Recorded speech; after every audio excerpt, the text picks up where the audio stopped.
So, Joe, what were you saying before we started recording about a NiGHTS remake or whatever? Okay, so, folks, as that you was, may know, not at all a forced segue. But welcome back to Panzer Dragoon Remake, by the way.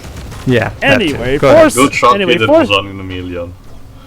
For segue aside, as we were talking off screen, with stuff like the new Alex Kidd game coming on the way, Streets of Rage 4 getting DLC, a new Monkey Ball game possibly being made by another new plucky developer here and there, and now by the same company, the House of the Dead remake, I have a theory that at this point it's only a matter of time until other franchises like Jet Set Radio and, more importantly, Nights into Dreams get their own turns at a comeback via a bright-eyed dev here and there. I personally think it wouldn't necessarily have to be from an external dev, because Iizuka clearly would love to make another NiGHTS game, because this was all the way back in 2010. Back in 2010, when he came back from Sonic Team USA back to Japan, he did say in an interview that he was really keen on making a NiGHTS free, because Iizuka is still really passionate about the franchise. So I would like to see him be given a chance. If Sega does indeed green light a NiGHTS free, I would. We don't even need to have. I think. I would actually be willing to see Iizuka lead Sonic Team to make one himself, because Iizuka is still very passionate. Because Iizuka is still very passionate about the franchise in general. Look, I know some people didn't like Journey of Dreams, but hell, I still like that game, and yes. Same. And yeah, me too. I get it. Some of the mini games may have felt needless, but you know what the game still gave us? It still gave us that nice, crisp NiGHTS gameplay for the main levels. It still gave us nice and various bosses. It still gave us good Reala battles, which are traditional for the franchise. And you know what? I actually dug the story, save for that kind of needlessly dark thing about how, if you destroy wise men, you also destroy knights. But the story of Journey of Dreams is basically the story of the first game again, just with different characters when you get right down to it. Alright, look, I'm gonna say this, and I mean no disrespect to you two, but I feel like NiGHTS is that one franchise that people pretend to care about more than anything. Speak for yourself. Okay. Nah. Let me explain.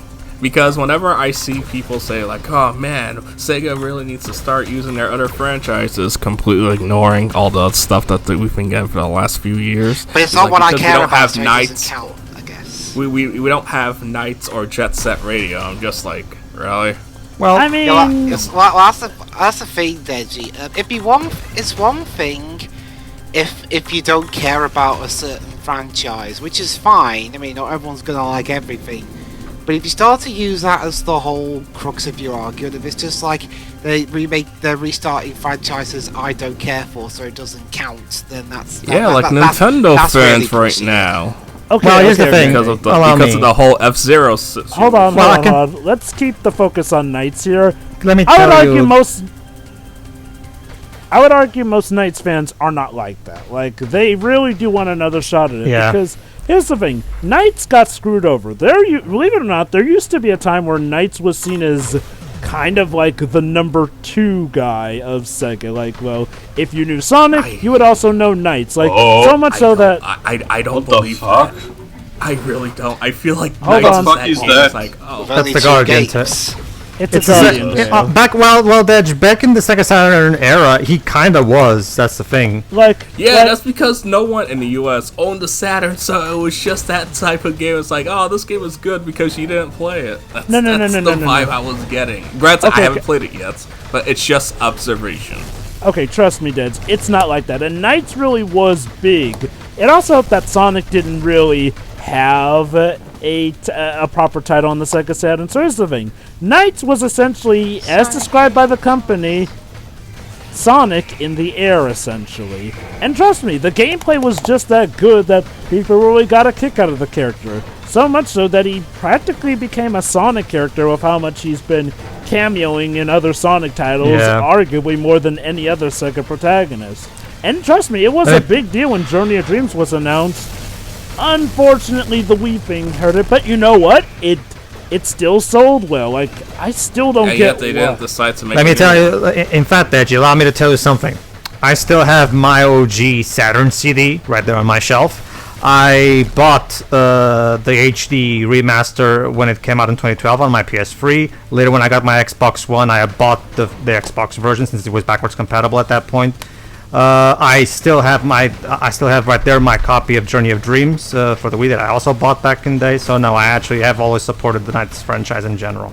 So same. Like, okay, Deds. I think I may get how you may feel that way because yeah, you do get a lot of fans with that. But I feel like it may only feel that way because NiGHTS hasn't had a game since 2008. Trust me, people are that dedicated. Yeah, I know it's been that long. Yeah, this boss fight. I'm talking about the attacks of these, Joe. Sorry. This boss fight is kind of lame. Another thing I forgot to mention. Honestly, it seems to me that this boss has been the one that is more, interesting out of the one we faced so far. It's more relentless, different attacks, different phases. Yeah, but one thing I forgot to mention. The game doesn't really refill your health after you beat a stage. It only refills a bit of it. So, unfortunately, I have cut out some deaths. Sure, don't worry. And I just wish that there was a way for you to get a health replenish in these stages instead of... I get the idea we're operating on the old school of shooters, but the stages are short anyway, so you might as well do it in one go. Yeah, I don't know. There's your rival again. Does this game have a live system? It does, but unfortunately, it's like you get a life after you beat a level. It was a convention of the time, but I will agree that for this remake they should have included some kind of easy mode that would make things a bit. I mean, there was an easy mode, but I feel as if they should have made some of the quality of life changes. Yeah, I'm surprised. Like a no lives mode. Yeah, I was just gonna say, why not take the Crash 4 route and have like two different modes? If you want something more traditional, do the classic mode where you have the live system in that, or you can do the modern one where you have unlimited lives. Episode 5. that would have been better. Okay. As a guy who does genuinely like to see remakes add-on content, I do get why some people would have been disappointed with this being a more one-to-one remake. And mind you, being a one-to-one remake is not inherently a bad thing. Like, look at the Shadow of the Colossus remake. That one is technically a one-to-one remake, but the reason people do find that it delivers a much different experience is that stuff is a lot more clear to see, and trust me, with a game like Shadow of the Colossus, which has a fan base constantly still to this day discovering new things about it, being able to see things more clearly probably was, a blessing to them. You know what they say, Joe, don't mess with perfection. So yeah, one-to-one it is. But if it's like something like... granted, we're jumping at the gun of it. If it's something like the new Pokemon Diamond and Pearl remakes, which is like, it's just Diamond and Pearl. That's its own thing. I'm not really gonna get into that right now. It's not going the Sword and Shield route, where we thought they would expand upon that gameplay, like how Oras did with X. I think. Y. I'm actually to follow up on Jova's point. To follow up on Jova's point about the pricing, I actually think, because of the short length, I feel like these two remakes, the remake of this and Y, should have been sold together as a package instead of just... I can agree with that, yeah. That would have made things a lot better. Sell both of them for like $35-40. And I think that would have worked a lot better. Instead of just selling this one. Not make a deal with limited run games in order to physical copies. Okay, limited run games. Look, okay. I don't hate limited run games. Those guys have managed to get us some physical media that, in a lot of cases, we wouldn't get. But sometimes I feel like they are used as a crutch at times where they really don't need to be as well. And they still sometimes do other issues with delivery here and there. They also like to enforce artificial scarcity. Aren't they? Aren't they the ones that actually are making reprints of Shantae on the Game Boy Color? Yes. Mm-hmm. Yes. Even though Way Forward is already gonna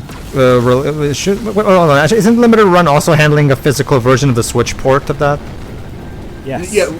Limited Run games all from this point always handle like physical copies of Shantae. I don't know why Way Forward can't self-publish now. Well, here's the thing. I get the feeling Way Forward don't make as much money. And in terms of being a digital publisher, I do agree with you, because digital publishing would be something that would be relatively easy for them to do. They do physically. They do digital publish the Shantae games. Okay. Then. I kind of wish it's like Yacht Club Games can do it now. Platonic's doing it. Well, hold on. Does Yacht Club Games actually do that entirely on their own without a single partner to help them? Apparently, yes. But is it like only on the US or all over the world? All over the world. Okay. So here's the thing with Yacht Club. To be fair, if that is the case with Yacht Club, let's be fair, Shovel Knight was an insane success. A success that is still carrying on to this day. Like, a success that is managed... pretty niche. Well, don't tell that to anyone because they'll tell me I'm lying. I was like, no. Okay. It's not even a case of who's more niche or not. It's just that Shovel Knight was so insanely popular that the dude's been getting crossovers, and crossovers often do mean revenue for the parent company. And considering how he's made it to even the likes of flipping Smash, I wouldn't be surprised if a lot of revenue they've gotten off is also of the marketing of the character. Like, I mean, it says more than likely. It says something when one game somehow keeps a company this much afloat here. Like, and look, I'm not going to try and devalue the success of the game itself, but it definitely is about the hype here. Okay, so here's the thing though. Shovel Knight, when it first came out, had a lot of things going for it.